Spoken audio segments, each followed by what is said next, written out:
Oui, effectivement, devenir chrétien à Tombouctou n'est pas chose facile. Et de surcroît encore pasteur. Et encore plus, je m'appelle Mohamed.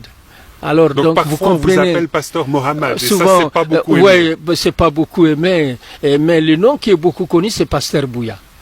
Mais alors, concrètement, en 2 mots, comment est-ce que vous êtes devenu chrétien? Je suis devenu chrétien parce que j'étais avant une sorte de Saul de Tarse. J'ai persécuté les chrétiens. Je ne voulais pas voir. Et vous voyez, pour moi, être chrétien, c'est être un vicieux par excellence.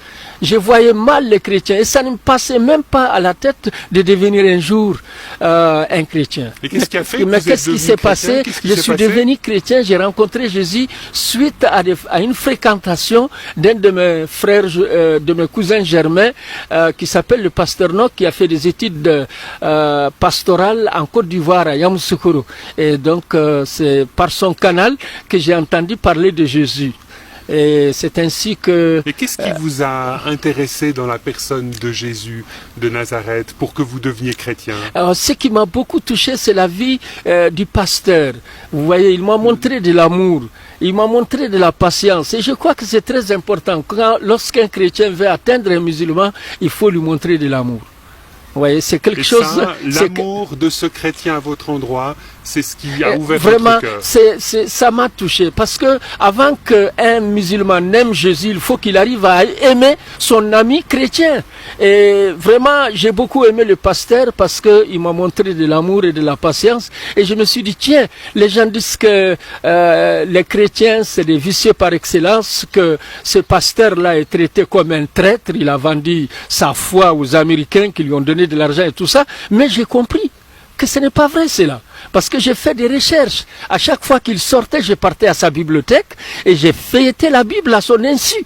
Mais la première page, c'est Genèse chapitre 1. Et j'ai été frappé par le fait qu'il ait dit, au commencement, Dieu créa les cieux et la terre. J'ai dit, mais tiens, on dit que les chrétiens ne connaissent pas Dieu. Mais comment se fait-il que leur Bible commence par au commencement? Dieu créa les cieux et la terre. J'étais très touché et finalement j'ai été voir mon marabout. Comme vous le savez, dans l'islam, chacun a son marabout.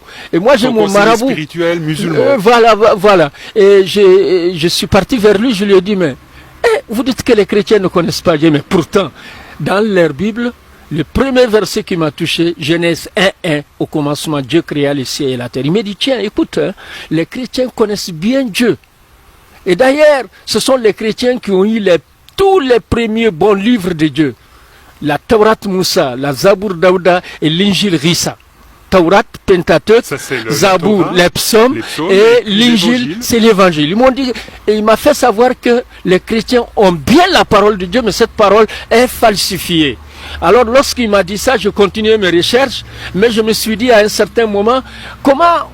Il me dit que la Bible est la parole de Dieu, en même temps elle est corrompue, falsifiée. J'ai dit, mais est-ce que la parole de Dieu, on peut la corrompre? Est-ce que la parole de Dieu peut être dépassée comme des antibiotiques dans une pharmacie? J'ai dit non. Et j'ai dit à mon marabout,